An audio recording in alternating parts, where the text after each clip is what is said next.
아버님, 소율이가 계단에서 굴러 떨어졌습니다. 밤 11시 한정우 회장의 휴대폰이 울렸어요. 평소라면 잠들어 있을 시간이었죠. 화면에는 사위라고 떠 있었습니다. 68세 태영그룹 회장 한정우. 연매출 12조 원 대기업 총수였어요. 아내를 일찍 여의고 외동딸 하나만 바라보며 살아왔습니다. 병원 응급실로 달려갔어요. 의사가 심각한 표정으로 엑스레이 사진을 보여줬습니다. 등과 허리에 오래된 타박상 흔적이 여러 군데 있습니다. 왼쪽 발목에는 6개월 전쯤 생긴 골절 흔적도 보이고요. 정우는 믿을 수 없었어요. 딸은 4년 전 사랑하는 남자를 만나 결혼했고 행복하게 살고 있다고 믿었거든요. 하지만 의사의 다음 말에 정우의 심장이 멈추는 것 같았습니다. 회장님, 이건 단순한 낙상 사고가 아닙니다. 반복적인 외부 충격으로 생긴 상처 패턴입니다. 그 순간 정우의 머릿속에 지난 4년의 기억이 스쳐 지나갔어요. 여름에도 긴 바지만 입던 딸. 점점 말수가 줄어들던 딸. 명절 때마다 괜찮아요. 아빠를 반복하던 딸. 하지만 사위 오준혁은 몰랐습니다. 이 68세 노인이 연매출 12조 원짜리 대기업 회장이라는 것을, 그리고 딸을 건드린 대가가 얼마나 처참한지도요. 달빛 목욕탕입니다. 여러분의 구독과 좋아요가 큰 힘이 됩니다. 밤 11시 7분이었습니다. 서울 성북동 한정우 회장의 자택. 거실에는 불이 꺼져 있었어요. 정우는 서재에서 내일 있을 이사회 자료를 검토하고 있었습니다. 68세의 나이에도 그는 여전히 현역이었어요. 새벽까지 일하는 날이 많았죠. 그때 휴대폰이 울렸습니다. 화면에 사위 준혁이라고 떴어요. 정우는 잠시 멈칫했습니다. 사위가 이 시간에 전화하는 건 처음이었거든요. 여보세요? 전화기 너머로 사위의 목소리가 들렸어요. 평소와 달리 떨리고 있었습니다. 장인어른, 죄송한 시간에 연락드립니다. 소율이가 계단에서 떨어졌어요. 지금 병원 응급실입니다. 정우의 손에서 힘이 빠졌어요. 볼펜이 바닥에 떨어졌습니다. 뭐라고? 소율이가? 네. 밤에 물 마시러 내려가다가 발을 헛디뎠나 봐요. 제가 소리 듣고 나가보니까 1층에 쓰러져 있었습니다. 정우는 벌떡 일어났어요. 서재 문을 박차고 나왔습니다. 어느 병원이야? 강남중앙병원 응급실입니다. 지금 간다. 정우는 전화를 끊고 현관으로 뛰어갔어요. 운전기사를 부를 시간도 없었습니다.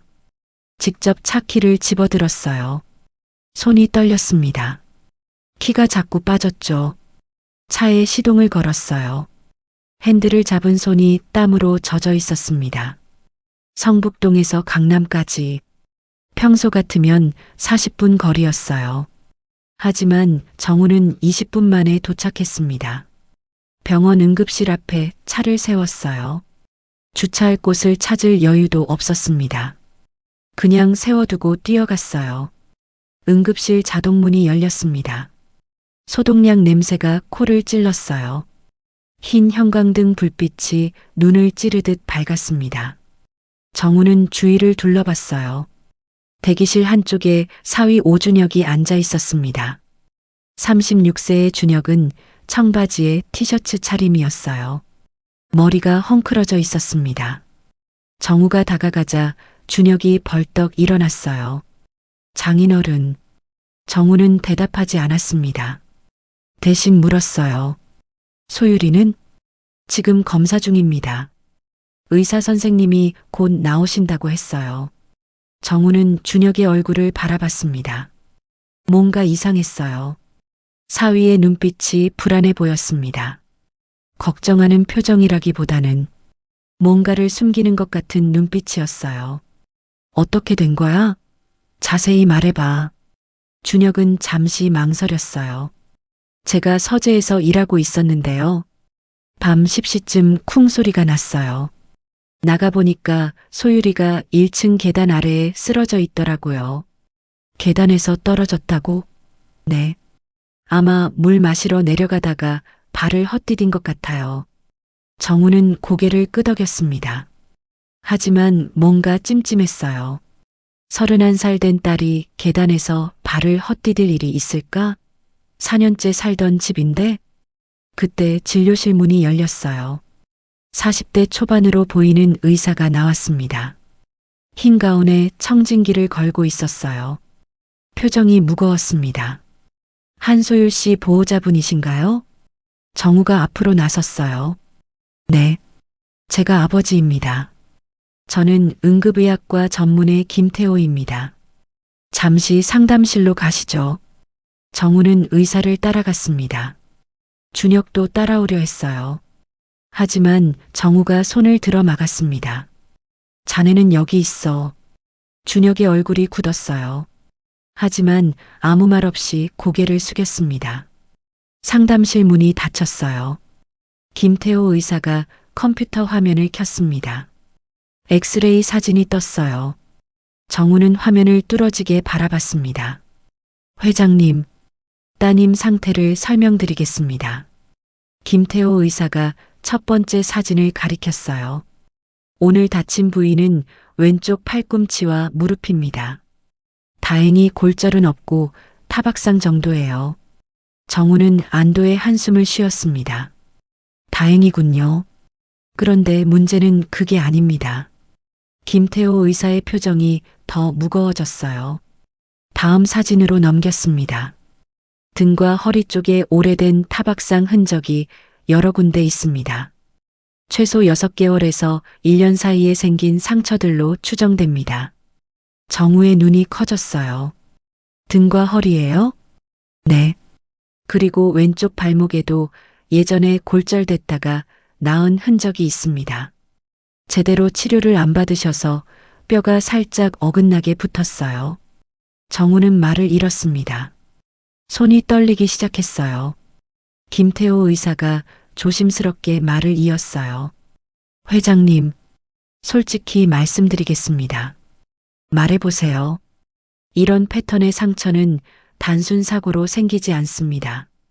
옷으로 가려지는 부위에만 상처가 집중되어 있어요. 등, 허리, 발목, 전부 겉으로 보이지 않는 곳입니다. 정우의 주먹이 떨렸어요. 무슨 말인지 이해가 됐습니다. 하지만 인정하고 싶지 않았어요. 그게 무슨 뜻입니까? 김태호 의사는 잠시 침묵했습니다. 그리고 낮은 목소리로 말했어요. 가정폭력 피해자에게서 흔히 보이는 상처 패턴입니다. 그 순간 정우의 머릿속이 하얗게 변했습니다. 귀가 멍멍해졌어요. 심장이 쿵쾅거렸습니다. 숨을 쉬기가 힘들었어요. 가정폭력? 그 단어가 머릿속에서 맴돌았습니다. 정우는 떨리는 목소리로 물었어요. 확실합니까? 의학적으로 단정할 수는 없습니다. 하지만 20년간 응급실에서 일하면서 이런 패턴은 많이 봤어요. 그리고 한 가지 더요. 김태호 의사가 파일을 넘겼습니다. 따님 체중이 정상보다 12kg 부족합니다. 영양 상태도 좋지 않고요. 스트레스성 위험 증상도 보입니다. 정우는 의자 등받이에 깊이 몸을 기댔어요. 눈앞이 캄캄해졌습니다. 그제야 떠올랐어요. 지난 4년간의 기억들이. 여름에도 긴 바지만 입고 오던 딸. 점점 말라가던 몸. 웃음이 사라진 얼굴. 전화할 때마다 짧게 끊던 통화. 괜찮아요, 아빠. 바빠서 그래요. 다이어트 중이에요. 딸이 매번 했던 말들이 떠올랐습니다. 그게 전부 거짓말이었던 거예요. 아니, 딸은 아버지를 걱정시키지 않으려고 참고 있었던 겁니다. 정우의 눈에서 눈물이 흘러내렸어요. 68년 인생에서 가장 무력한 순간이었습니다. 딸을 볼 수 있습니까? 네. 지금은 안정을 취하고 있습니다. 면회 가능해요. 정우는 자리에서 일어났어요. 다리에 힘이 풀렸지만 간신히 버텼습니다. 문을 열고 나가려다가 멈췄어요. 뒤돌아보며 말했습니다. 의사 선생님, 오늘 일은 사위한테 말하지 마세요. 김태호 의사는 정우의 눈빛을 보고 모든 걸 이해했습니다. 알겠습니다. 회장님, 정우는 상담실을 나왔어요. 대기실에는 여전히 준혁이 앉아 있었습니다. 불안한 표정으로 정우를 바라봤어요. 장인어른, 소율이 어떻습니까? 정우는 준혁을 바라봤습니다. 4년 전 결혼식 날, 평생 아끼고 사랑하겠습니다라고 말하던 그 남자였어요. 그 말이 전부 거짓이었던 겁니다. 크게 다치진 않았어. 자네는 먼저 가. 내가 밤새 지킬 테니까. 준혁의 얼굴에 안도의 표정이 스쳤어요. 하지만 정우는 놓치지 않았습니다. 그건 걱정이 아니었어요. 발각되지 않았다는 안도였습니다. 그럼 저는 내일 아침에 다시 오겠습니다. 준혁이 응급실을 나갔어요. 정우는 그 뒷모습을 차갑게 바라봤습니다. 내 놈이 내 딸한테 뭘 한 건지 반드시 밝혀내겠다. 정우는 주먹을 꽉 쥐었어요. 50년간 재벌 총수로 살아온 그의 본능이 깨어나고 있었습니다.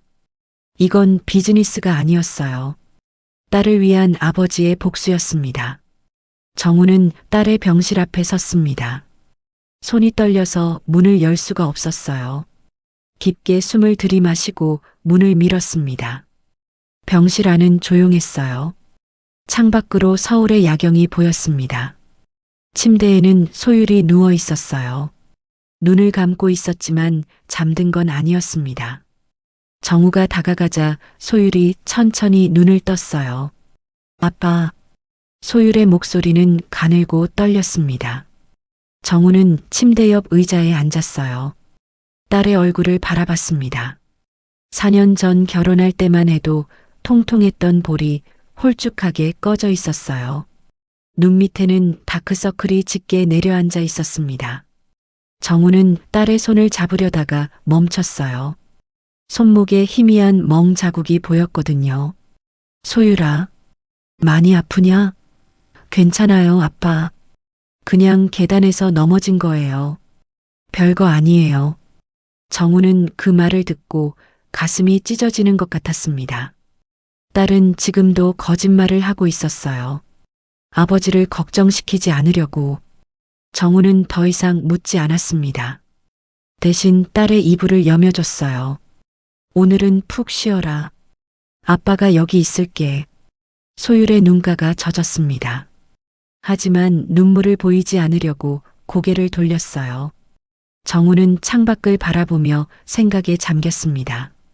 4년 전 기억이 떠올랐어요. 2021년 5월이었습니다.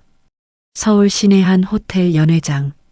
한소율과 오준혁의 결혼식이 열리는 날이었어요. 300명이 넘는 하객들이 자리를 채웠습니다. 정우는 딸과 함께 버질로드를 걸었어요. 소율의 손이 정우의 팔에 걸려 있었습니다. 아빠, 떨려요. 괜찮아. 아빠가 옆에 있잖아. 버질로드 끝에는 오준혁이 서 있었어요. 단정한 턱시도를 입고 긴장한 표정으로 신부를 기다리고 있었습니다. 정우는 딸의 손을 준혁에게 건넸어요. 내 딸 잘 부탁하네. 평생 행복하게 해주게. 준혁은 깊이 고개를 숙였습니다. 명심하겠습니다, 장인어른. 소율이를 평생 아끼고 사랑하겠습니다. 정우는 그 말을 믿었어요. 명문대 출신의 대기업 과장. 예의 바르고 똑똑해 보였거든요. 게다가 준혁의 아버지 오성태는 한성건설 대표였습니다. 연매출 800억 원 규모의 중견 건설사였어요. 집안도 나쁘지 않았죠. 정우는 안심했습니다. 좋은 사위를 얻었다고 생각했어요. 하지만 그게 얼마나 큰 착각이었는지 그때는 몰랐습니다. 결혼 후 첫 번째 추석이었어요. 소율이 남편과 함께 친정에 왔습니다. 9월 말이었는데 소율은 긴 바지를 입고 있었어요. 정우가 물었습니다. 소율아, 덥지 않냐? 왜 긴 바지 입었어? 소율은 황급히 대답했어요. 요즘 다리가 좀 부어서요. 붓기 가리려고요. 정우는 그냥 넘어갔습니다. 식사 중에 준혁이 소율에게 말했어요. 여보, 김치 좀 더 줘. 소율이 김치를 집어 준혁 앞에 놓았습니다. 그런데 손이 떨리고 있었어요. 김치 몇 조각이 접시 밖으로 떨어졌죠. 준혁의 표정이 순간 굳었습니다. 눈빛이 차갑게 변했어요. 뭐해? 제대로 못 담아? 소율이 황급히 휴지로 닦으며 사과했습니다. 미안해. 내가 실수했어. 정우는 그 장면을 봤어요. 하지만 대수롭지 않게 여겼습니다. 부부 사이에 그럴 수도 있다고 생각했거든요. 그게 실수였습니다. 1년 후 설날이었어요. 소율이 또 친정에 왔습니다. 이번에는 얼굴 화장이 유난히 진했어요. 평소 연한 화장만 하던 딸이라 이상했습니다. 소율아, 오늘 화장 많이 했네. 요즘 유행이래요, 아빠. 그렇게 대답했지만 소율의 눈빛은 불안해 보였어요. 식사 후 정우는 소율과 단둘이 차를 마셨습니다. 소율아, 결혼 생활은 어떠냐? 행복하지? 소율은 잠시 망설이다가 대답했어요. 네, 행복해요, 아빠. 하지만 그 대답에는 확신이 없었습니다. 목소리도 떨렸어요. 정우는 뭔가 이상하다고 느꼈지만 더 묻지 않았습니다. 딸이 말하고 싶지 않은 것 같았거든요. 2년차 추석이었어요. 소율은 눈에 띄게 말라 있었습니다. 광대뼈가 도드라지고 얼굴이 헬쑥했어요. 소율아, 많이 말랐구나. 밥은 제대로 먹고 다니는 거냐? 소율은 억지로 웃었습니다. 다이어트 중이에요, 아빠. 요즘 운동하고 있어요. 정우는 딸의 손을 잡았어요. 손이 너무 말라서 뼈만 만져졌습니다. 차가웠어요. 소율아, 혹시 무슨 일 있는 거 아니냐? 아빠한테는 말해도 돼. 소율의 눈에 눈물이 글썽였습니다. 하지만 고개를 저었어요. 아무 일 없어요, 아빠. 정말 괜찮아요. 정우는 더 묻고 싶었습니다. 딸을 붙잡고 진실을 캐물어야 했어요. 하지만 그러지 못했습니다. 딸이 말하기 싫어하는 것 같아서요. 그게 마지막 기회였어요. 그때 딸을 붙잡았어야 했습니다. 3년 차부터 소율은 명절에도 잘 오지 않았어요. 바쁘다는 핑계였습니다. 전화도 짧아졌어요. 괜찮아요, 아빠. 바빠서요. 나중에 연락할게요. 그 말만 반복했습니다. 정우는 딸이 시댁 눈치 보느라 그런가 보다 했어요. 4년차 올해 초, 소율이 오랜만에 친정에 왔습니다. 정우는 딸을 보고 깜짝 놀랐어요. 결혼 전보다 15kg은 빠진 것 같았습니다. 눈 밑에 다크서클이 짙었어요. 예전의 밝은 모습은 온데간데 없었습니다. 소율아, 너 괜찮은 거냐? 너무 말랐어. 건강관리하고 있어요, 아빠. 걱정 마세요. 정우는 그제야 뭔가 심각하게 잘못됐다는 걸 느꼈습니다. 하지만 딸이 끝까지 괜찮다고 했어요. 정우는 믿고 싶었습니다. 자신의 딸이 행복하게 살고 있다고. 그게 아버지의 착각이었어요. 아니, 인정하고 싶지 않았던 건지도 모릅니다. 정우는 병실 창밖을 바라봤어요. 서울의 야경이 흐릿하게 보였습니다. 눈물 때문이었죠. 모든 신호가 있었어요. 긴 바지, 진한 화장, 떨리는 손, 말라가는 몸, 괜찮아요를 반복하던 목소리. 딸은 계속 SOS를 보내고 있었습니다. 하지만 정우는 알아채지 못했어요. 아니, 알아채려 하지 않았던 겁니다. 정우는 두 손으로 얼굴을 감쌌어요. 소리 없이 눈물이 흘러내렸습니다. 소율아, 미안하다. 아빠가 너무 늦었구나. 새벽 3시였어요. 병실은 고요했습니다. 소율은 잠들어 있었어요. 정우는 주머니에서 휴대폰을 꺼냈습니다. 비서실장 번호를 눌렀어요. 박 실장, 나야. 지금 당장 비상 소집하게. 법무팀, 기획실, 감사팀 전원. 전화기 너머로 당황한 목소리가 들렸습니다. 회장님, 지금 새벽 3시인데요. 알아. 지금 당장이야. 이 시간 내로 본사 회의실에 모이라고 해. 정우의 목소리는 차갑고 단호했습니다. 그리고 오준혁? 내 사위 말이야. 그놈 신상 전부 조사해.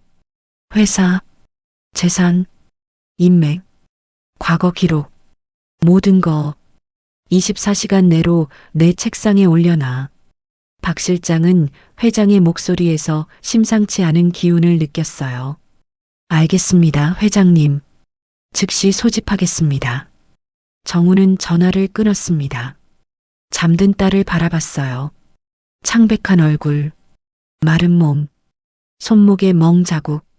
소율아, 이제부터는 아빠가 싸울게. 내가 겪은 고통 하나도 빠짐없이 되갚아줄 거야. 정우의 눈빛이 차갑게 빛났습니다. 50년간 재벌가를 이끌어온 그의 본능이 깨어나고 있었어요. 전쟁이 시작되는 순간이었습니다. 오전 5시 태영그룹 본사 최고층 회의실. 평소라면 텅 비어 있을 시간이었지만 오늘은 달랐어요. 법무팀장, 기획실장, 감사팀장을 포함한 핵심 임원 8명이 긴급 소집됐습니다. 모두 긴장한 표정으로 자리에 앉아 있었어요. 한정우 회장이 새벽에 긴급 소집을 명령한 건 회사 역사상 처음 있는 일이었거든요. 회의실 문이 열리고 정우가 들어섰습니다. 밤새 병원에 있었는지 얼굴이 피곤해 보였어요. 하지만 눈빛은 날카로웠습니다. 임원들이 일제히 자리에서 일어났어요. 회장님, 안녕하십니까? 정우는 고개만 끄덕이고 상석에 앉았습니다. 앉아. 임원들이 자리에 앉자 정우는 곧바로 본론으로 들어갔어요.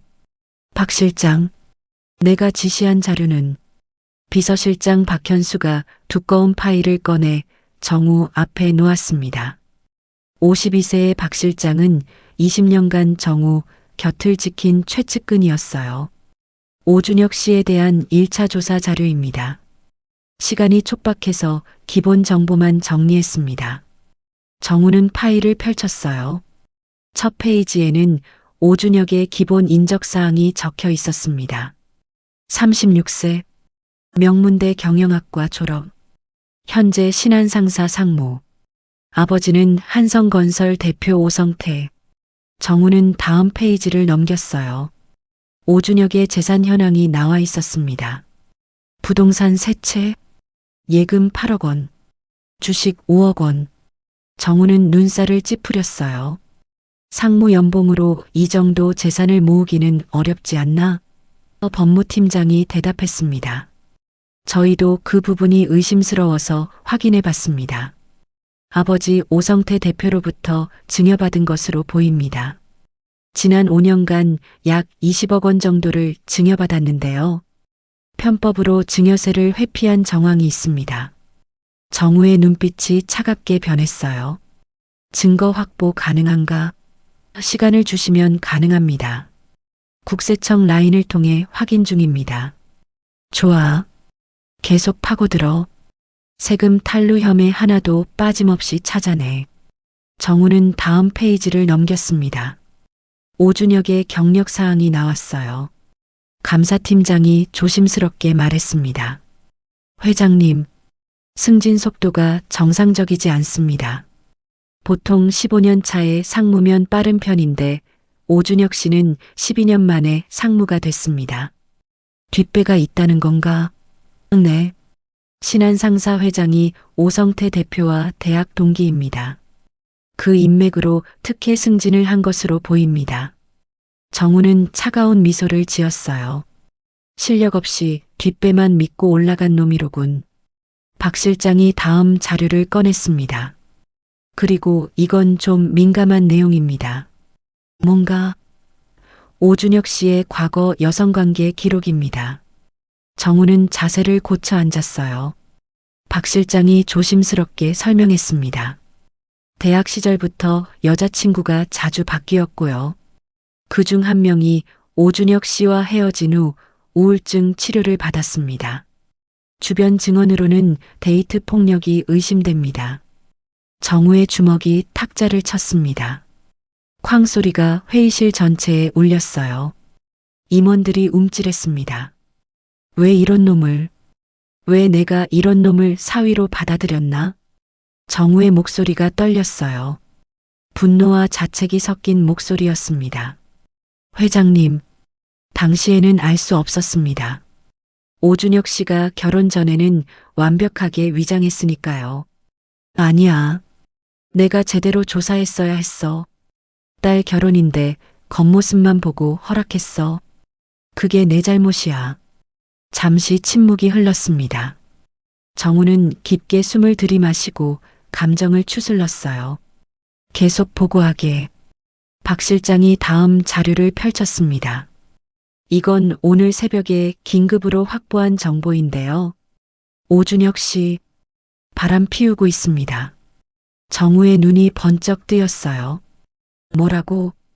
신한상사 비서실 직원 이수빈 씨와 1년 전부터 불륜 관계를 유지하고 있습니다.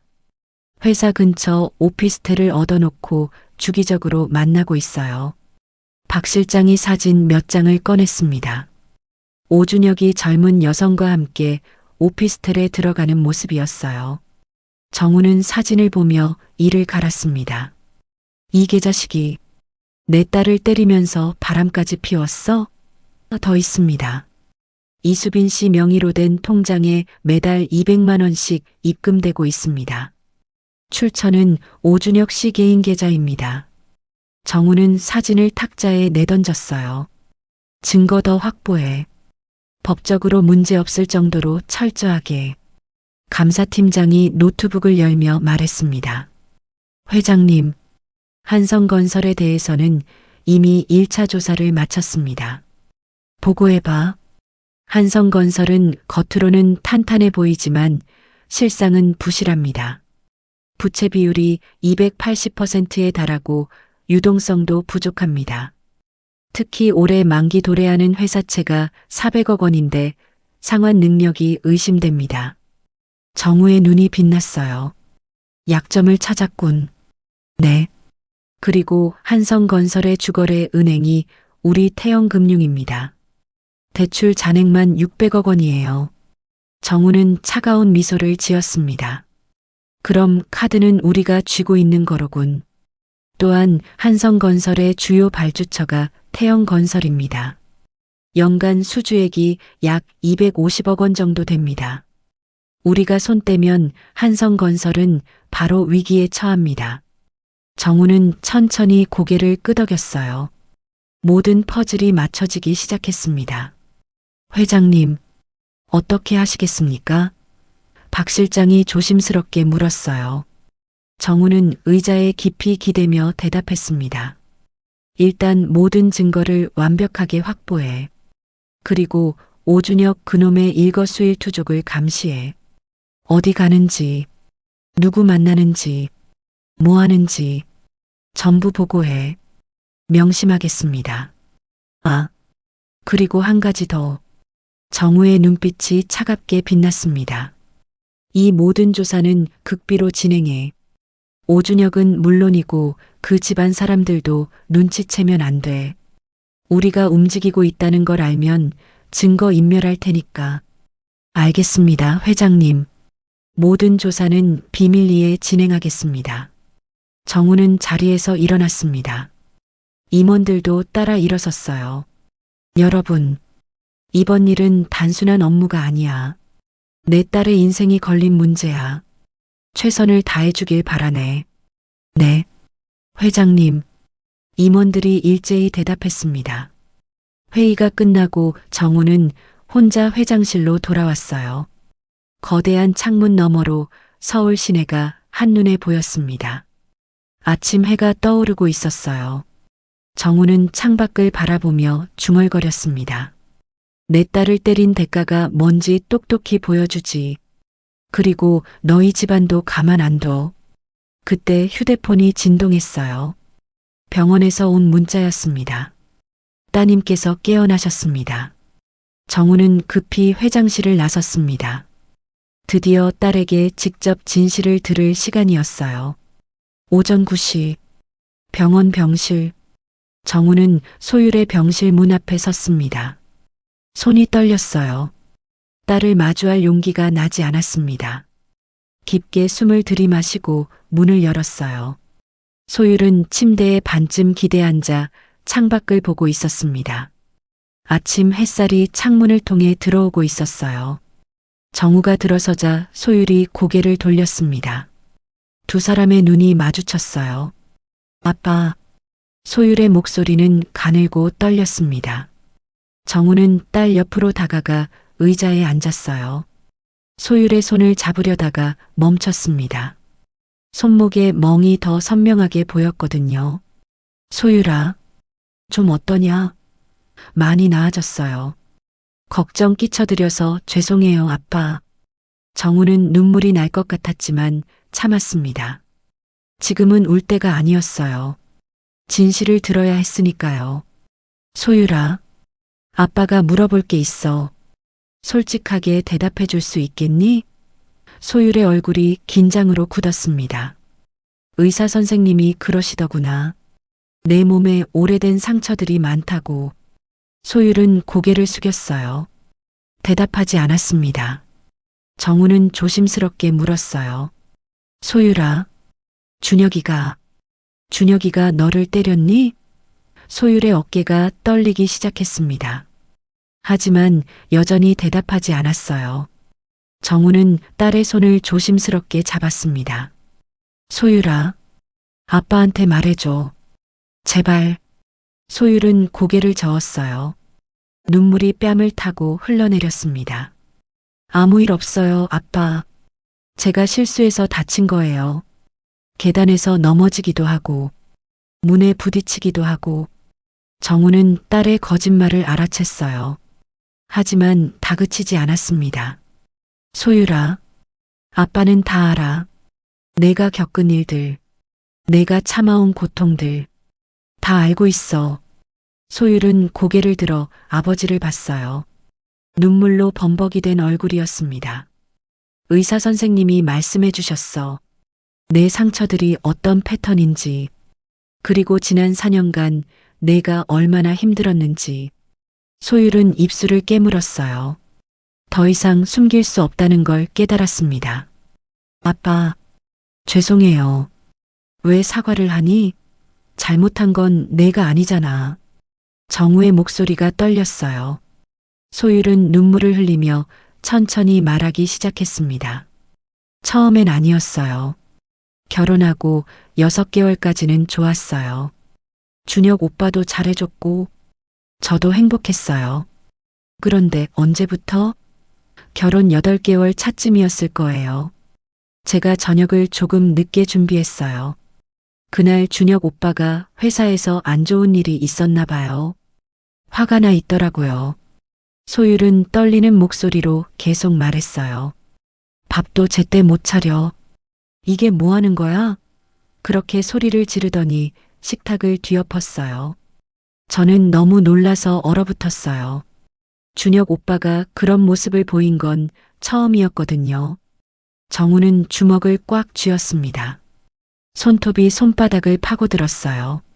그날 밤 준혁 오빠가 사과했어요. 무릎까지 꿇으면서 미안해. 다시는 안 그럴게. 그렇게 말했죠. 저는 한 번의 실수라고 생각했어요. 소율의 눈에서 눈물이 멈추지 않았습니다. 하지만 한 달 후에 또 그랬어요. 이번엔 제가 청소를 깜빡했어요. 거실에 먼지가 좀 있었거든요. 그때 준혁 오빠가 저를 밀쳤어요.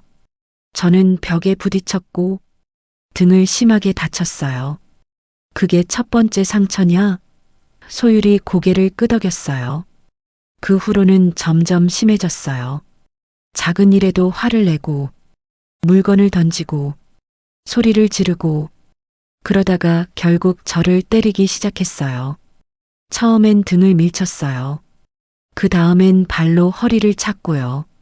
나중엔 주먹으로 때리기도 했어요. 정우는 눈물을 참지 못하고 흘렸습니다.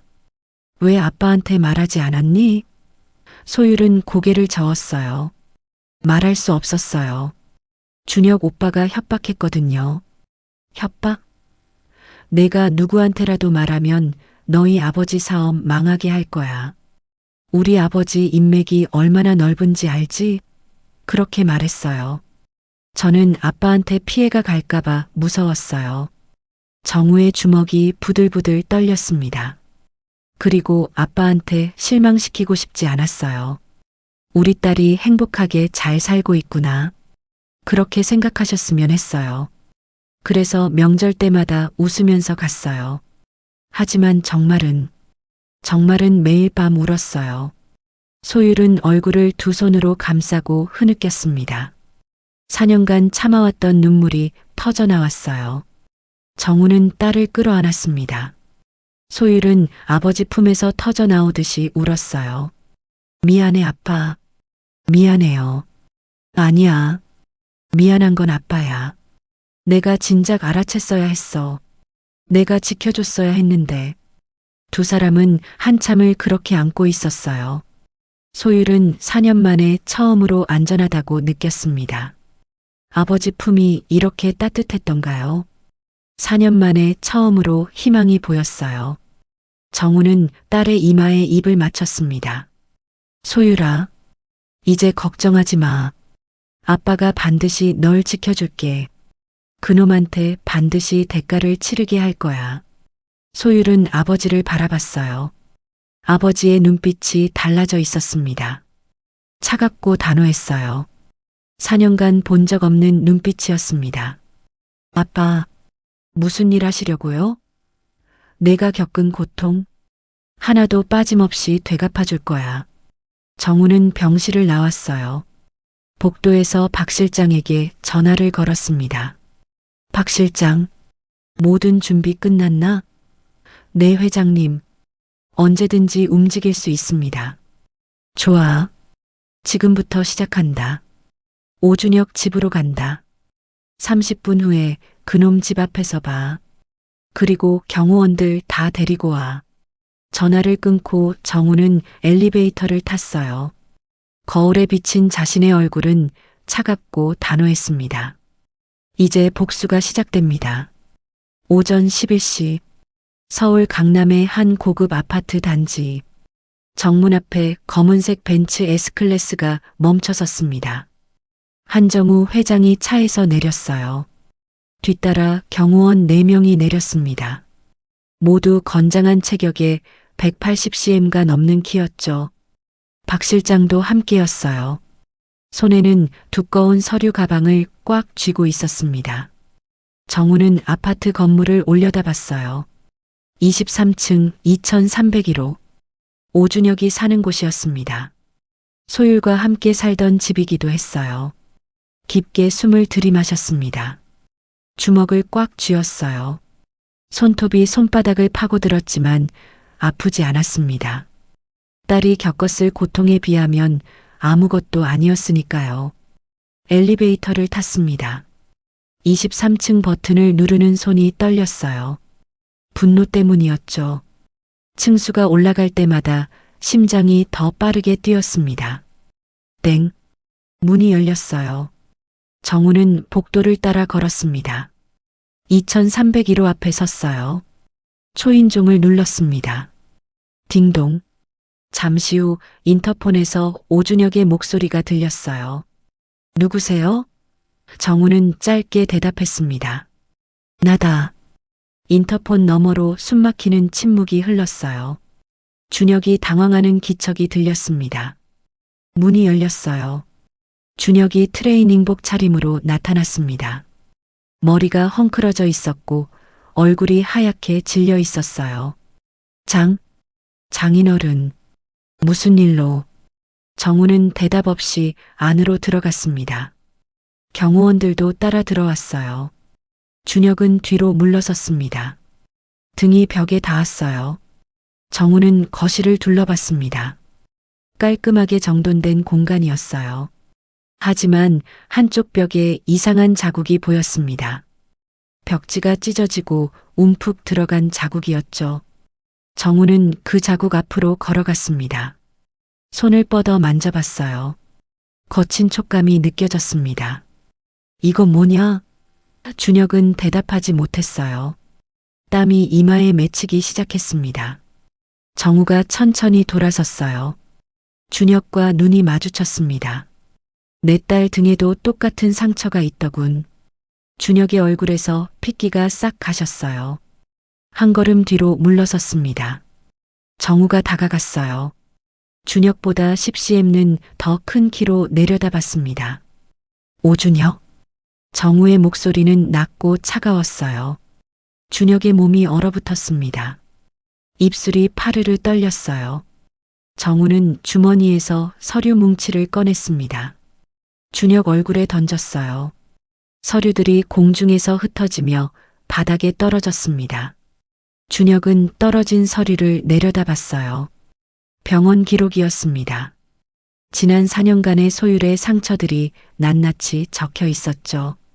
준혁의 다리가 후들거렸어요. 무릎이 꺾이기 시작했습니다. 정우는 또 다른 서류를 꺼냈어요. 의사 소견서였습니다. 바닥에 던졌어요. 반복적 외부 충격에 의한 타박상 패턴. 그 문구가 굵은 글씨로 표시되어 있었습니다. 준혁은 바닥에 주저앉았어요. 손으로 바닥을 짚었지만 온몸이 떨렸습니다. 장인어른, 저는 닥쳐. 정우의 목소리가 거실 전체에 울렸어요. 준혁은 입을 다물었습니다. 정우는 준혁을 내려다봤습니다. 처음부터 내 딸을 사랑한 게 아니지. 돈이 필요했던 거야. 준혁은 고개를 저었어요. 말이 나오지 않았습니다. 정우는 주머니에서 사진을 꺼냈어요. 준혁이 젊은 여성과 오피스텔에 들어가는 사진이었습니다. 바닥에 던졌어요. 사진 속 준혁의 모습이 선명했습니다. 회사 비서실 이수빈, 오피스텔까지 얻어줬더군. 준혁은 사진을 보며 완전히 무너졌습니다. 어깨가 축 처졌어요. 죄송합니다. 목소리가 떨렸습니다. 정우는 준혁의 멱살을 잡았어요. 힘껏 벽으로 밀쳤습니다. 쿵! 준혁의 등이 벽에 세게 부딪혔어요. 숨이 막혔습니다. 넌 인간이 아니야. 정우의 눈빛이 불타올랐어요. 쓰레기야. 내 딸 인생을 망친 쓰레기.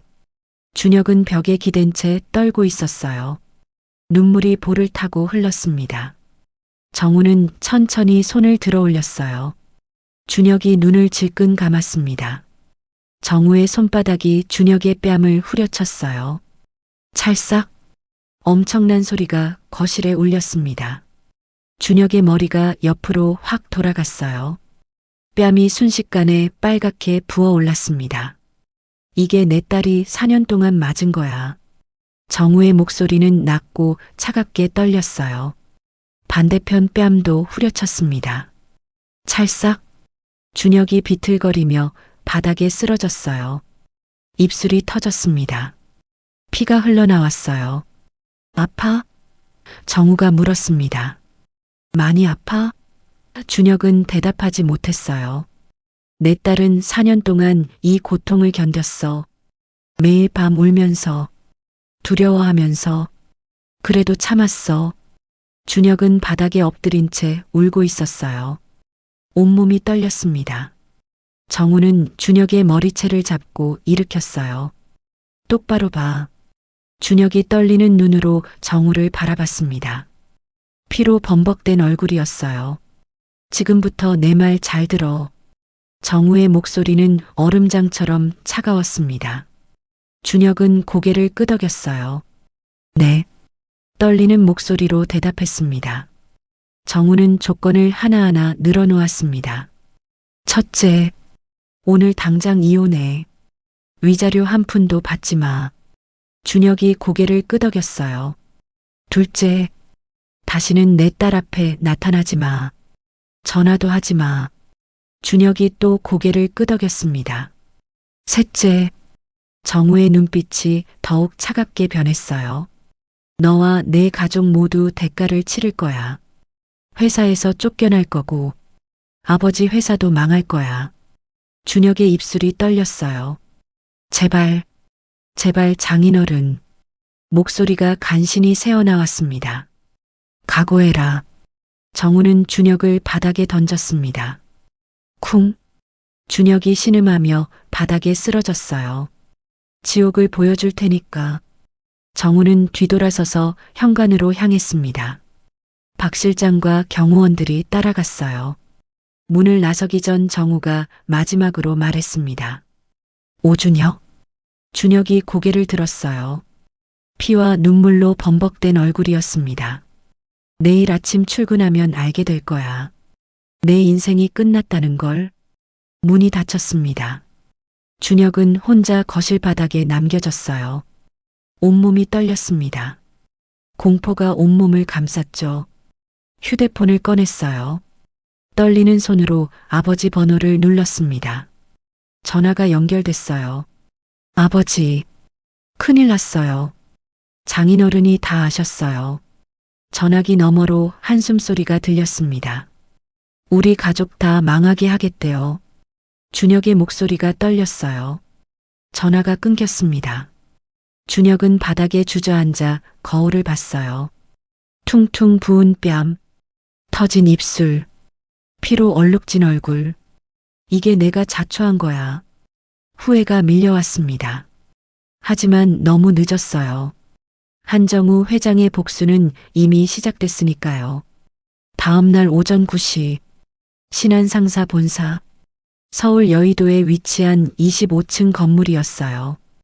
1층 로비에는 출근하는 직원들로 붐볐습니다. 정장 차림의 사람들이 분주하게 엘리베이터로 향하고 있었죠. 검은색 벤츠 2대가 건물 앞에 멈춰섰어요. 한정우 회장이 차에서 내렸습니다. 뒤따라 박 실장과 법무팀 직원 3명, 경호원 4명이 내렸어요. 정우는 건물을 올려다봤습니다. 저 안에 오준혁이 있겠지. 아직 자신에게 무슨 일이 일어날지 모르고 있을 거야. 회장님, 준비됐습니다. 박 실장이 서류 가방을 들고 말했어요. 좋아. 들어가자. 정우의 목소리는 차갑고 단호했습니다. 정우 일행이 로비로 들어서자 사람들이 수군거리기 시작했어요.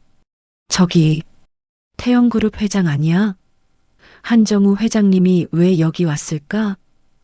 뭔가 큰일 생긴 거 아니야?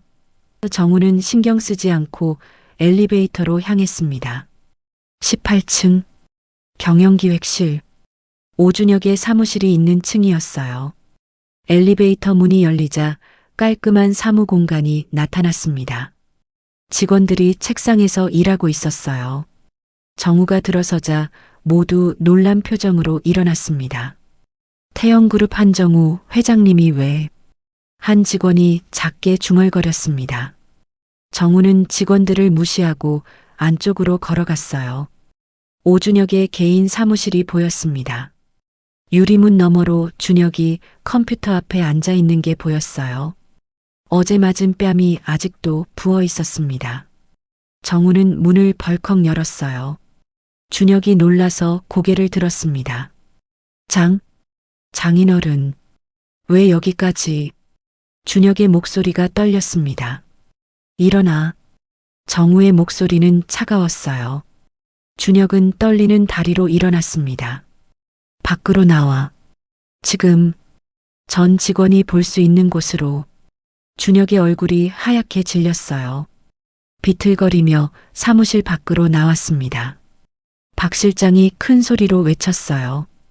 경영기획실 전 직원 집합. 지금 당장. 직원들이 술렁거렸어요. 하지만 태영그룹 회장의 방문이라 거역할 수 없었습니다. 하나둘 자리에서 일어나 모이기 시작했어요. 순식간에 40명이 넘는 직원들이 사무실 중앙에 모였습니다. 모두 긴장한 표정이었죠. 정우는 직원들을 둘러보며 말했어요. 내가 누군지 다들 알 텐데. 태영그룹 회장 한정우다. 네, 알고 있습니다. 한 직원이 떨리는 목소리로 대답했어요. 오늘 여기 온 이유는 단 하나야. 정우는 오준혁을 가리켰습니다. 저 인간이 어떤 놈인지 너희 모두에게 알려주러 왔다. 직원들이 준혁을 바라봤어요. 준혁은 고개를 숙인 채 서 있었습니다. 오준혁? 정우의 목소리가 사무실 전체에 울렸습니다. 여기 서 있는 이 사람은 겉으로는 능력 있는 상무처럼 보이지. 예의 바르고 똑똑하고 일 잘하는 것처럼 보여. 정우는 한 걸음 다가가며 계속 말했어요. 하지만 이놈의 본 모습을 아는 사람은 별로 없을 거야. 박 실장이 서류 가방에서 두꺼운 파일을 꺼냈습니다. 정우에게 건넸어요. 정우는 파일을 펼쳐 들었습니다. 오준혁은 4년 전 내 딸과 결혼했다. 직원들이 웅성거렸어요. 그리고 4년 동안 내 딸을 때렸다. 주먹으로, 발로, 온갖 방법으로 폭력을 휘둘렀다. 준혁의 얼굴이 창백해졌어요. 여기 병원 기록이 있다. 정우가 서류를 들어보였습니다. 등 타박상 다수, 허리 타박상 다수, 발목 골절, 그 외에 타박상, 찰과상은 수도 없이 많다. 박 실장이 병원 기록 사본을 직원들에게 나눠줬어요. 직원들은 충격받은 표정으로 서류를 받았습니다. 세상에, 정말이에요? 한 여직원이 손으로 입을 막았습니다. 이건 명백한 가정폭력이다. 정우의 목소리가 더욱 높아졌어요. 범죄다. 그런데 이놈은 아직도 사과 한마디 제대로 안 했다. 오히려 거짓말로 발 빼려고 했지. 준혁은 고개를 들지 못했어요. 온몸이 떨렸습니다. 그리고 또 하나. 정우는 또 다른 서류를 꺼냈습니다. 이놈은 결혼하고도 바람을 피웠다. 비서실 이수빈이라는 직원과 1년째 불륜관계다. 직원들 사이에서 탄성이 터져 나왔어요. 뭐라고? 이수빈이?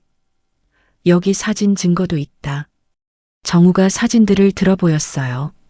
오피스텔 출입 사진, 호텔 출입 사진, 계좌 이체 내역, 모두 명백한 증거였습니다. 박 실장이 사진들을 직원들에게 돌렸어요. 직원들은 경악한 표정으로 준혁을 바라봤습니다. 준혁은 바닥만 응시한 채 아무 말도 하지 못했어요. 정우는 직원들을 둘러보며 말했습니다. 여러분은 이런 인간과 함께 일하고 싶습니까? 아내를 폭행하고 바람 피우고 거짓말하는 인간과. 아무도 대답하지 않았어요. 하지만 표정만으로도 답은 명확했습니다. 오준혁. 정우가 차갑게 불렀습니다. 준혁이 떨리는 목소리로 대답했어요. 네. 오늘부로 너는 이 회사에서 해고다. 준혁의 눈이 커졌어요. 제발. 장인어른. 목소리가 간신히 새어나왔습니다. 정우는 손을 들어 준혁의 말을 막았습니다. 변명하지 마. 너는 이미 끝났어. 그때 엘리베이터 문이 열렸어요. 신한상사 회장 정태훈이 급히 나타났습니다. 60대 중반의 정태훈은 숨을 헐떡이고 있었어요. 한 회장님, 잠깐만 기다려 주십시오. 정우는 정태훈을 쳐다봤습니다. 정 회장, 왜 이러십니까? 정태훈이 다가오며 물었어요. 오준혁 상무는 우리 회사 핵심 인재입니다. 해고는 너무 심하지 않습니까? 정우는 차갑게 웃었어요. 핵심 인재? 아내 폭행하는 놈이 핵심 인재? 정태훈은 할 말을 잃었습니다. 정우는 계속 말했어요. 정 회장, 당신도 알다시피 우리 태영그룹과 신한상사는 협력관계지. 연간 거래액이 얼마나 되는지 아시지?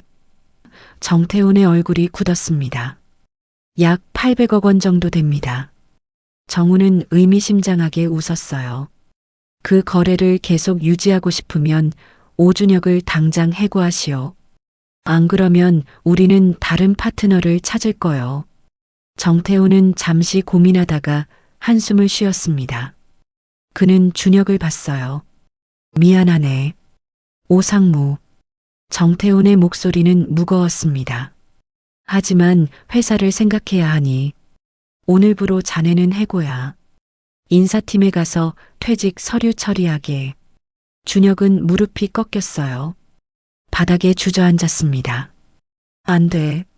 안 돼요. 정우는 준혁을 내려다봤습니다. 혐오스러운 눈빛이었어요. 이제 시작일 뿐이야. 더 큰 지옥이 기다리고 있어. 정우는 뒤돌아서서 엘리베이터로 향했습니다. 박 실장과 직원들이 따라갔어요. 엘리베이터에 타기 전 정우가 마지막으로 말했습니다. 참, 정 회장. 네, 말씀하십시오. 정태훈이 긴장한 표정으로 대답했습니다. 오준혁 아버지 회사 한성건설 아시지? 우리 태영건설과 거래하는 회사인데 앞으로는 거래 중단이요. 정태훈은 놀란 표정을 지었어요. 한 회장님, 그건 너무 내 딸을 건드린 대가야. 엘리베이터 문이 닫혔습니다. 사무실에는 충격에 빠진 직원들과 바닥에 주저앉은 준혁만 남았어요. 준혁은 두 손으로 얼굴을 감쌌습니다. 모든 게 끝났어요. 회사에서 쫓겨났고, 동료들 앞에서 망신당했고, 이제 아버지 회사까지 위험에 처했습니다. 한 직원이 조용히 중얼거렸어요. 자업자득이지 뭐. 다른 직원도 고개를 끄덕였습니다. 아내 때리는 놈이 무슨 상무야? 진작 쫓아냈어야 했어. 준혁은 그 말들을 들으며 더 깊이 고개를 숙였어요. 정태훈이 한숨을 쉬며 말했습니다. 오준혁 씨, 오늘 안으로 짐 싸서 나가게. 준혁은 대답도 하지 못했어요. 그저 바닥에 앉아 떨고 있을 뿐이었습니다. 한편 엘리베이터 안, 정우는 만족스러운 표정을 지었어요. 회장님, 다음은 한성건설입니까? 박 실장이 물었습니다. 그래. 정우의 목소리는 차갑고 단호했습니다. 이제 본격적으로 오준혁 집안을 무너뜨릴 차례야. 모든 준비는 끝났습니다. 정우는 창밖을 바라봤어요. 서울 시내가 한눈에 보였습니다. 소율아, 아빠가 약속했지. 반드시 복수해주겠다고. 이제 절반은 끝났어. 조금만 더 기다려. 정우의 눈빛은 여전히 차갑고 단호했습니다. 복수는 이제 시작일 뿐이었어요. 그날 오후 3시, 한성건설 본사, 서울 외곽에 위치한 15층 건물이었어요. 한때는 번듯했을 건물이 세월의 흔적을 보여주고 있었습니다. 유리창 곳곳에 때가 묻어 있었고, 현관 앞 화분도 관리가 제대로 되지 않은 모습이었죠. 검은색 벤츠가 정문에 멈춰 섰어요. 한정우 회장이 차에서 내렸습니다. 경비원이 급히 달려나왔어요. 정우를 알아본 그는 인사를 하려다 말고 황급히 길을 비켰습니다. 이미 무언가 큰일이 벌어지고 있다는 걸 직감한 표정이었어요. 로비는 이상하리만큼 조용했습니다. 평소 같으면 전화벨과 발걸음 소리가 섞여 소란스러웠을 공간이었지만 그날은 공기 자체가 무거웠죠. 정우는 로비 한가운데에 잠시 멈춰 섰습니다. 이곳은 과거 사돈 오성태와 웃으며 악수하던 장소이기도 했어요. 4년 전 결혼 상견례 때였죠. 그때와 달리 지금은 누구도 다가와 말을 붙이지 않았습니다. 엘리베이터 안에서도 말은 없었어요. 숫자가 하나씩 올라갈 때마다 박 실장의 숨이 점점 가빠지는 게 느껴졌죠. 반면 정우는 아무 일도 없다는 듯 차분했습니다. 15층 대표실 문 앞에 도착했을 때 비서가 이미 대기하고 있었어요. 정우를 보는 순간 그의 얼굴에서 핏기가 빠지는 게 보였습니다. 회의실로 모시겠습니다. 비서가 조심스럽게 말했어요. 회의실 문을 열자 이미 자리가 거의 채워져 있었습니다. 임원 전원, 각 부서 책임자들, 그리고 인사팀 직원들까지. 갑작스러운 소집이었지만 이유를 묻는 사람은 아무도 없었어요. 다들 같은 생각을 하고 있다는 게 표정만으로도 드러났습니다. 오성태는 회의실 맨 앞자리에 앉아 있었어요. 64세의 오성태. 넥타이는 느슨하게 풀려 있었고 손은 테이블 아래에서 계속 움직이고 있었죠. 정우가 들어오자 그는 자리에서 급히 일어났습니다. 한 회장님. 오성태의 목소리는 떨렸습니다. 정우는 가볍게 고개만 끄덕였어요. 그리고 자리에 앉지 않은 채 회의실 중앙에 섰습니다. 그 모습만으로도 이 자리가 어떤 성격인지 분명해졌어요. 오늘 이 자리는 길게 하지 않겠습니다. 정우의 목소리는 낮았지만 또렷했습니다. 회의실 전체가 그 한마디에 잠잠해졌죠. 그는 서류 봉투 하나를 꺼내 테이블 위에 내려놓았어요. 종이가 닿는 소리는 작았지만 모두의 시선이 그 위로 쏠렸습니다. 한성건설은 오늘부로 태영그룹과의 모든 거래를 종료합니다. 회의실 안에서 누군가 짧게 숨을 들이마셨어요. 또 다른 누군가는 고개를 숙였죠. 오성태가 다급히 입을 열었습니다. 한 회장님, 이건 너무 갑작스럽습니다. 저희가 뭘 잘못했습니까? 정우는 그의 말을 끊지 않았어요. 다만 잠시 기다렸다가 차분히 말했습니다. 아드님이 한 일을 알고 계시죠? 그 한마디에 회의실 공기가 얼어붙었어요. 오성태의 얼굴은 순식간에 창백해졌죠. 정우는 회의실에 모인 사람들을 천천히 둘러봤습니다. 누구도 그의 시선을 피하지 못했어요.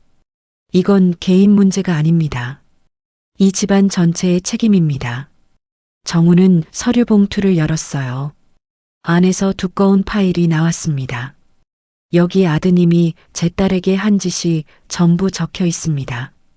4년간의 폭행 기록, 병원 진단서, 의사소견서, 그리고 불륜 증거까지. 오성태의 손이 떨리기 시작했어요. 한 회장님, 아들이 잘못한 건 알고 있습니다. 하지만 회사까지. 회사는 별게 아닙니까? 정우는 차갑게 웃었어요. 별게? 오 대표? 내 딸이 4년 동안 맞으면서 버틸 때 댁 아드님은 뭘 했습니까? 아버지 회사 덕분에 승승장구했지. 아버지 인맥 덕분에 협박도 했고, 그러니 이 회사도 책임이 있는 겁니다. 오성태는 할 말을 잃었어요. 정우는 계속 말했습니다. 태영금융에 있는 대출 600억 전부 회수하겠습니다. 회의실 여기저기서 낮은 탄식이 흘러나왔어요. 태영건설 하도급도 전부 끊겠습니다. 연간 250억 다른 업체로 돌리겠습니다. 오성태가 자리에서 일어났어요. 비틀거렸습니다. 한 회장님, 제발. 그러면 우리 회사가 망합니다. 정우는 담담하게 대답했어요. 내 딸이 맞던 시간만큼 이 회사도 아파야 합니다. 그 말에는 분노도 고함도 없었어요. 그래서 더 잔인하게 느껴졌습니다. 오성태는 의자에 털썩 주저앉았어요. 아까까지 붙잡고 있던 체면이 그 순간 완전히 무너졌죠.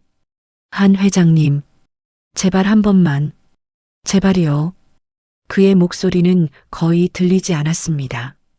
정우는 잠시 그를 바라보다가 돌아섰어요.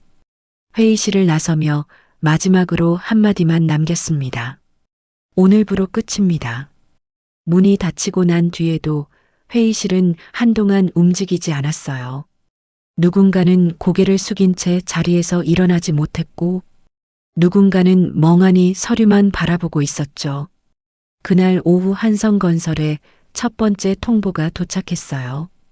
태영금융에서 보낸 공문이었습니다. 대출금 600억 원 상환 요청, 기한 30일. 오성태는 그 문서를 손에 쥔 채 한동안 서 있었어요. 잠시 후 또 다른 통보가 왔습니다. 태영건설에서였어요. 하도급 계약 해지 통보. 그 다음엔 거래처들이었습니다. 하나둘 전화가 걸려왔어요. 오 대표님, 죄송한데요. 저희 이번 달부터 거래 못할 것 같습니다. 왜요? 갑자기 태영그룹에서 연락이 왔어요.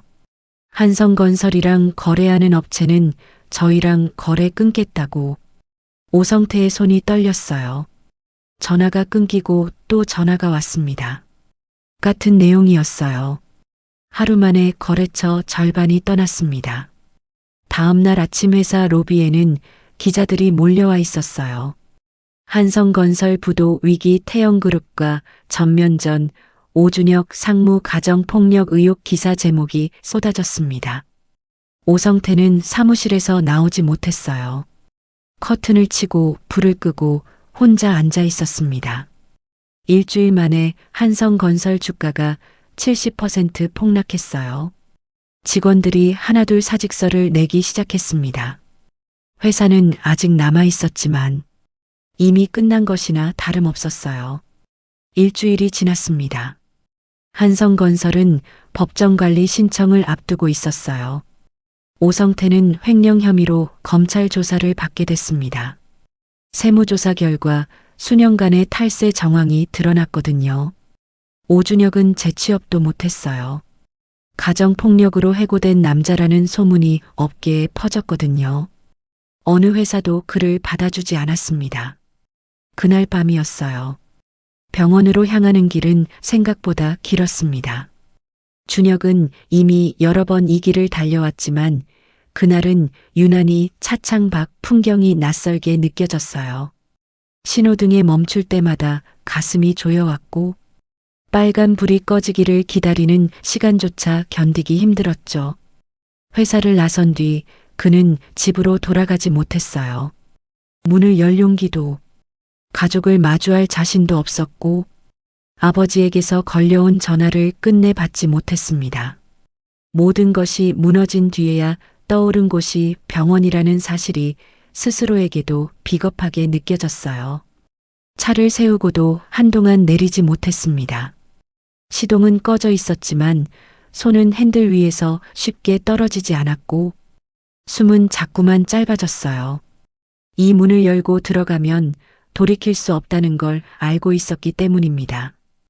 병원 출입문을 밀고 들어서자 소독약 냄새가 먼저 코끝을 찔렀어요. 야간 조명이 켜진 로비는 낮보다 더 조용했고 발걸음 소리 하나에도 공기가 흔들리는 느낌이 들었습니다. 준혁은 안내 표지판을 몇 번이나 확인하며 병동 쪽으로 걸음을 옮겼어요. 엘리베이터 안에는 아무도 없었습니다. 층수가 올라가는 숫자를 바라보는 동안 머릿속에는 같은 장면이 반복됐죠. 아내가 아무 말도 하지 않던 얼굴, 시선을 피하던 눈빛, 그 모든 순간들이 이제야 또렷하게 떠올랐습니다. 병동에 도착하자 간호사 한 명이 그를 힐끗 바라봤어요. 무슨 말을 할까 싶었지만 간호사는 아무 말 없이 지나쳤고 그 침묵이 오히려 준혁을 더 불안하게 만들었습니다. 그는 복도를 따라 천천히 걸었어요. 아내가 있는 병실 앞에 도착했을 때 준혁은 그대로 멈춰섰습니다. 문손잡이에 손을 얹었지만 열지 못했고 다시 손을 내리며 숨을 골랐어요. 문 너머에서는 아무 소리도 들리지 않았습니다. 그 침묵이 너무 무거워 준혁은 고개를 숙였어요. 그동안 자신이 외면했던 시간들이 한꺼번에 몰려오는 느낌이었죠. 그때 복도 끝에서 일정한 발소리가 들려왔습니다. 준혁이 고개를 들었을 때 한정우 회장이 천천히 다가오고 있었어요. 회장은 그를 보자 멈추지도 놀라지도 않았고 마치 이 장면을 이미 예상하고 있었다는 듯한 표정이었습니다. 그 시선을 마주하는 순간 준혁의 몸에서 힘이 빠져나갔어요. 그는 그 자리에 그대로 무너졌습니다. 무릎이 차가운 바닥에 닿았고 바지에 스며드는 냉기가 그대로 전해졌어요. 고개를 들 용기조차 없었습니다. 회장님, 준혁의 목소리는 갈라졌고 한 단어를 꺼내는데도 한참이 걸렸어요. 그는 두 손을 바닥에 짚은 채 깊이 고개를 숙였습니다. 제가 잘못했습니다. 그 말이 얼마나 늦었는지 알면서도 준혁은 그것 말고는 할 수 있는 말이 없었어요. 잘못을 인정한다기보다 더 이상 숨을 곳이 없다는 고백에 가까웠죠. 정우는 그의 앞에 멈춰서 아무 말 없이 내려다보고 있었습니다.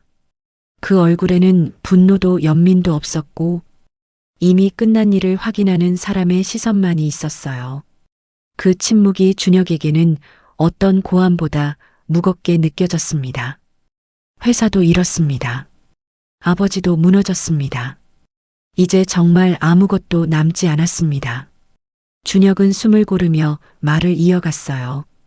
그동안 제가 미쳤었습니다.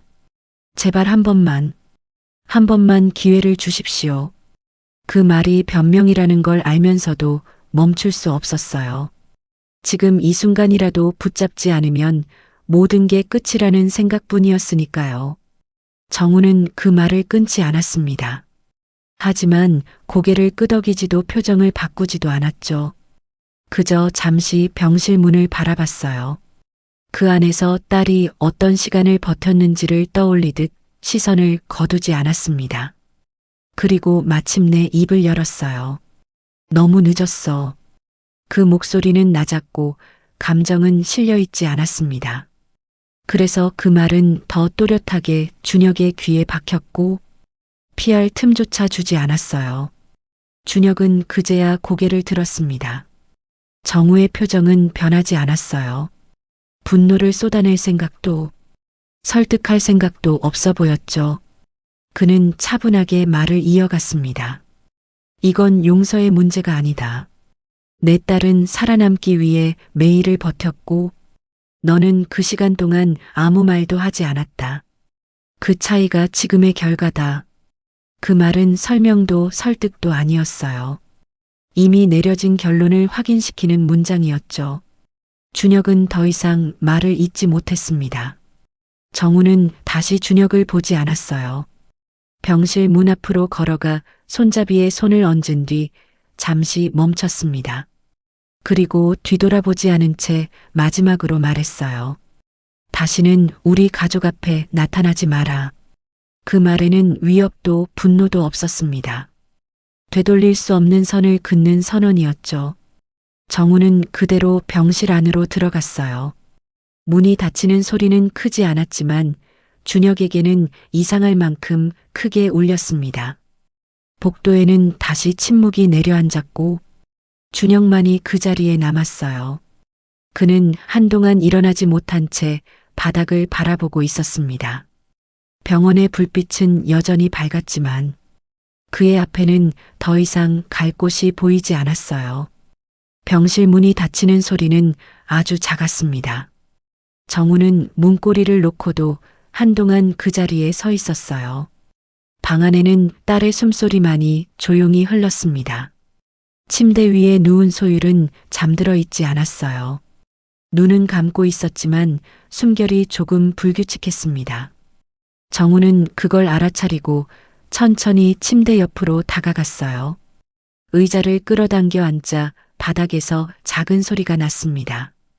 소율의 눈꺼풀이 미세하게 떨렸고 이내 천천히 눈이 열렸어요. 초점이 맞지 않은 시선이 천장을 헤매다가 아버지에게 닿았습니다. 아빠. 소율의 목소리는 아직 힘이 없었어요. 정우는 아무 말 없이 고개를 끄덕였습니다. 괜찮다는 말도, 걱정하지 말라는 말도 하지 않았어요. 그저 그 자리에 있다는 사실만으로 충분하다고 생각했습니다. 소율은 잠시 아버지를 바라보다가 작게 물었어요. 밖에서 무슨 소리가 났어요? 정우는 잠시 침묵했습니다. 그리고 담담하게 대답했어요. 준혁이가 왔었다. 용서해달라고. 소율의 몸이 움찔했어요. 눈빛이 흔들렸습니다. 뭐라고 하셨어요? 다시는 우리 가족 앞에 나타나지 말라고 했다. 소율의 눈가가 젖었어요. 참고 있던 숨이 짧게 새어나왔습니다. 정우는 조심스럽게 딸의 손을 잡았어요. 차가웠던 손이 그의 손 안에서 조금씩 온기를 되찾았습니다. 소율아, 내 아빠, 미안하다. 정우의 목소리는 낮았고 흔들렸어요. 소율은 그 말에 고개를 천천히 저었습니다. 아빠 잘못 아니에요. 그 말이 오히려 더 아프게 다가왔습니다. 정우는 잠시 고개를 숙인 채 말을 잇지 못했어요. 이제야 해야 할 말을 너무 늦게 꺼내고 있다는 생각이 들었기 때문입니다. 아빠가 너를 너무 혼자 두었구나. 그제야 소율의 눈가가 젖었어요. 참고 있던 눈물이 볼을 타고 흘러내렸습니다. 정우는 딸의 손을 더 꽉 잡았어요. 그 감각이 너무 선명해서 손을 놓지 못했습니다. 소율은 잠시 숨을 고른 뒤 말을 꺼냈어요. 아빠가 올까봐. 아니, 안 올까봐 무서웠어요. 그 말은 원망도 비난도 아니었습니다. 그저 지나간 시간을 있는 그대로 꺼내 보인 말이었죠. 정우는 그제야 눈을 감았어요. 미안하다. 정말 미안하다. 소율은 더 이상 말을 하지 않았습니다. 하지만 손에 전해지는 미세한 힘으로 아버지의 말을 들었다는 걸 알려줬어요. 두 사람은 한동안 말없이 손을 잡고 있었습니다. 창밖으로 서울의 야경이 보였어요. 병실은 고요했고 그 고요함이 처음으로 평화롭게 느껴졌습니다. 그날 밤 정우는 병실을 떠나지 않았어요. 의자에 앉은 채 밤을 새웠고 소율이 잠들었다가 깰 때마다 고개를 들었습니다. 서류도 전화도 모두 꺼두었어요. 50년간 하루도 쉬지 않던 재벌 총수가 모든 일을 멈추고 딸 곁을 지켰습니다. 새벽 4시쯤이었어요. 소율이 눈을 떴습니다. 정우가 아직도 옆에 앉아 있는 걸 보고 작게 웃었어요. 아빠, 안 주무셨어요? 괜찮아. 아빠는 안 졸려. 거짓말. 소율이 웃었어요. 4년 만에 처음 보는 웃음이었습니다. 정우는 그 웃음을 보고 가슴이 뭉클해졌어요. 이 웃음을 지키지 못했다는 게, 이 웃음을 4년 동안 보지 못했다는 게 너무나 후회됐습니다. 다음 날 아침 창가로 햇살이 들어왔어요. 소율은 그 빛에 눈을 찡그리며 다시 눈을 떴습니다. 정우는 커튼을 조금 걷었어요. 눈 아프면 말해라. 소율이 고개를 끄덕이며 창밖을 바라봤어요. 파란 하늘이 보였습니다. 오랜만에 보는 맑은 하늘이었어요. 아빠, 응, 나 이제 괜찮을 것 같아요. 정우는 딸을 바라봤어요. 소율의 눈에는 두려움보다 희망이 더 많이 담겨 있었습니다. 그래, 이제 다 괜찮을 거야. 정우는 딸의 이마를 쓰다듬었어요. 며칠이 지나자 소율의 얼굴에는 조금씩 혈색이 돌기 시작했습니다. 의사는 회복 속도가 생각보다 빠르다고 말했어요. 하지만 정우는 그 말을 듣고도 쉽게 안심하지 않았습니다. 아직 끝난 게 아니었으니까요. 회복은 시간이 필요했고 무엇보다 마음이 먼저 따라와야 했습니다. 어느 날 오후 소율이 조심스럽게 말을 꺼냈어요. 아빠, 나 밖에 나가도 될까? 정우는 잠시 망설이다가 고개를 끄덕였습니다. 하지만 손은 놓지 않았어요. 엘리베이터를 타고 내려가는 동안도 병원 문을 나설 때도 계속 함께였습니다. 밖의 공기는 생각보다 차가웠어요. 소율은 잠시 멈춰서 깊게 숨을 들이마셨습니다. 그리고 아주 작은 목소리로 말했어요. 살아있는 느낌이야. 정우는 그 말에 아무 대답도 하지 못했습니다. 대신 딸의 어깨를 감싸 안았어요. 바람이 불었습니다. 차가웠지만 상쾌했어요.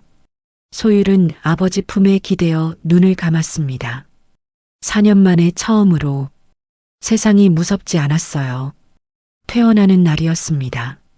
소율은 병실 창밖을 바라보고 있었어요. 짐은 이미 다 쌌습니다. 정우가 병실 문을 열고 들어왔어요. 준비됐니? 네, 아빠. 소율이 미소를 지었어요. 예전 같은 환한 미소는 아니었지만 그래도 웃고 있었습니다. 정우는 딸의 짐을 들었어요. 무겁지 않았습니다. 4년간 시집에서 가져온 짐이 고작 가방 하나였어요. 그것도 대부분 병원에서 쓴 물건들이었습니다. 정우는 가슴이 아팠어요. 딸이 4년 동안 얼마나 아무것도 없이 살았는지 이제야 실감이 났습니다. 두 사람은 병원을 나섰어요. 햇살이 눈부셨습니다. 소율은 잠시 멈춰서 하늘을 올려다봤어요. 구름 한 점 없는 파란 하늘이었습니다. 아빠, 응, 날씨 좋다. 정우는 고개를 끄덕였어요. 그래, 좋은 날이다. 차에 올랐습니다. 정우가 직접 운전했어요. 기사를 부르지 않았습니다. 오늘만큼은 둘이서만 가고 싶었거든요. 차가 서울 시내를 빠져나갔어요. 성북동 집으로 향하는 길이었습니다. 소율은 창밖을 바라보고 있었어요. 익숙한 풍경이 스쳐 지나갔습니다. 아빠, 응, 나 여기서 내려도 돼요? 정우는 깜짝 놀랐어요. 차를 세웠습니다. 소율이 가리킨 곳은 작은 공원이었어요. 벤치가 몇 개 있고 나무가 우거진 조용한 공원이었습니다. 왜? 무슨 일 있어? 아니요. 그냥 여기서 잠깐 앉아 있고 싶어요. 정우는 고개를 끄덕였어요. 두 사람은 차에서 내렸습니다. 공원 벤치에 나란히 앉았어요. 바람이 불었습니다. 나뭇잎이 살랑살랑 흔들렸어요. 아빠, 나 고백할 게 있어요. 정우는 딸을 바라봤어요. 소율의 표정이 진지했습니다. 4년 동안 매일 도망치고 싶었어요. 집에서, 그 사람한테서 다 도망치고 싶었어요. 정우는 말없이 들었습니다. 근데 도망칠 수가 없었어요. 아빠한테 피해갈까봐, 아빠 실망시킬까봐. 그래서 참았어요. 매일 밤 울면서 소율의 눈에 눈물이 고였어요. 근데 이제 알겠어요. 도망치는 게 나쁜 게 아니었어요. 도망쳐야 했어요. 진작에. 정우는 딸의 손을 잡았어요. 소율아, 네. 내가 도망치지 않은 게 아니야. 싸운 거야. 4년 동안 혼자서 싸웠어. 그게 얼마나 힘들었는지 아빠는 안다. 소율의 눈에서 눈물이 흘러내렸어요. 하지만 이번에는 슬픔의 눈물이 아니었습니다. 아빠, 응. 앞으로는 도망치지 않을게요. 힘들면 힘들다고 말할게요. 아빠한테. 정우는 딸을 끌어안았어요. 그래. 그렇게 해. 힘들면 아빠한테 말해. 아빠가 옆에 있을게. 두 사람은 한참을 그렇게 안고 있었어요. 바람이 불었습니다. 나뭇잎이 우수수 떨어졌어요. 가을이 깊어지고 있었습니다. 잠시 후 소율이 먼저 일어났어요. 아빠, 이제 가요. 그래. 집에 가자. 두 사람은 다시 차에 올랐습니다. 차가 성북동 집으로 향했어요. 집에 도착했습니다. 소율은 현관 앞에서 잠시 멈춰 섰어요. 4년 만에 돌아온 친정집이었습니다. 모든 게 그대로였어요. 문 앞의 화분도, 현관의 신발장도, 거실의 소파도. 하지만 뭔가 달랐습니다. 예전에는 여기가 친정이었어요. 잠깐 왔다 가는 곳. 하지만 이제는 달랐습니다. 여기가 집이었어요. 돌아온 집. 소율아, 왜 그래? 아니에요, 아빠. 그냥 집이 이렇게 좋았나 싶어서. 정우는 웃었어요. 들어가자. 밥 먹어야지. 두 사람은 집 안으로 들어갔습니다. 저녁이 됐어요. 정우가 직접 라면을 끓였습니다. 요리를 할 줄 몰랐거든요. 소율이 웃었어요. 아빠, 라면이요? 왜? 아빠 라면 맛있어. 알겠어요. 두 사람은 식탁에 마주 앉아 라면을 먹었어요. 맛있었습니다. 세상에서 제일 맛있는 라면이었어요. 아빠, 응, 고마워요. 정우는 젓가락을 내려놓았어요. 뭐가? 다. 전부 다. 소율의 눈이 촉촉해졌습니다. 날 찾아와줘서, 날 지켜줘서, 날 데려와줘서 다 고마워요. 정우는 말없이 딸을 바라봤어요. 가슴이 뭉클했습니다. 소율아, 아빠도 고마워. 뭐가요? 살아있어줘서, 버텨줘서, 아빠한테 돌아와줘서. 두 사람의 눈에서 눈물이 흘렀어요. 하지만 웃고 있었습니다. 식사를 마치고 거실로 나왔어요. 소율이 소파에 앉았습니다. 정우도 옆에 앉았어요. 아빠, 응, 나 앞으로 어떻게 살아야 할까? 정우는 잠시 생각했어요. 그리고 대답했습니다. 하고 싶은 거 해. 뭐든지. 하고 싶은 거요? 그래. 4년 동안 못했잖아. 하고 싶은 거, 먹고 싶은 거, 가고 싶은 곳. 이제 다 해. 소율은 고개를 끄덕였어요.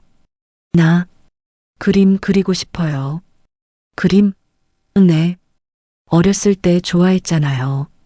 그림 그리는 거. 정우는 기억났어요.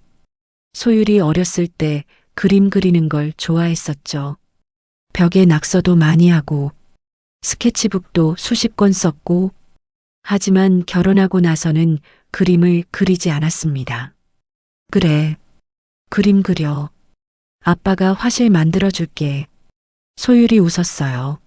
아빠, 과해요. 안 과해. 우리 딸이 하고 싶은 건데. 밤이 깊었습니다. 소율은 방으로 들어갔어요. 정우는 거실에 혼자 앉아 있었습니다. 창밖으로 서울의 야경이 보였어요. 정우는 생각했습니다. 지켜주지 못한 시간은 되돌릴 수 없다. 하지만 앞으로의 시간은 함께 걸을 수 있다. 그는 자리에서 일어나 소율의 방문 앞에 섰어요. 문을 두드리지는 않았습니다. 그저 그 자리에 서 있었어요. 아빠는 여기 있다. 그 말이 들리지 않아도 딸이 알 수 있도록. 방 안에서 소율은 작은 노트를 꺼냈어요. 4년 만에 처음으로 연필을 들었습니다. 손이 떨렸어요. 하지만 그리기 시작했습니다. 처음에는 선이 삐뚤삐뚤했어요. 하지만 조금씩 손에 힘이 들어갔습니다. 1시간이 지났어요. 노트 위에 그림이 완성됐습니다. 두 사람이 손을 잡고 걸어가는 뒷모습이었어요. 아버지와 딸. 소율은 그림을 바라보며 미소 지었습니다. 앞으로의 길이 늘 평탄하진 않겠지. 힘든 날도 있겠지. 하지만 이제는 혼자가 아니야. 아빠가 있으니까. 소율은 노트를 덮고 불을 껐어요. 창밖으로 달빛이 들어왔습니다. 오랜만에 편안한 밤이었어요. 악몽 없이 잠들 수 있을 것 같았습니다. 상처 입은 딸의 시간은 아버지의 늦은 후회와 함께 천천히 회복으로 이어졌어요. 지켜주지 못했던 세월은 이제 끝까지 함께하겠다는 약속으로 바뀌었습니다. 아버지는 더 이상 멀리서 지켜보는 사람이 아니었어요. 딸의 곁에 서서 같은 속도로 걸어가는 사람이 되었습니다. 딸 역시 혼자가 아니라는 사실을 비로소 마음으로 믿게 됐어요. 앞으로의 길이 늘 평탄하진 않더라도 서로의 손을 놓지 않는 한 그들은 다시 무너지지 않을 것입니다.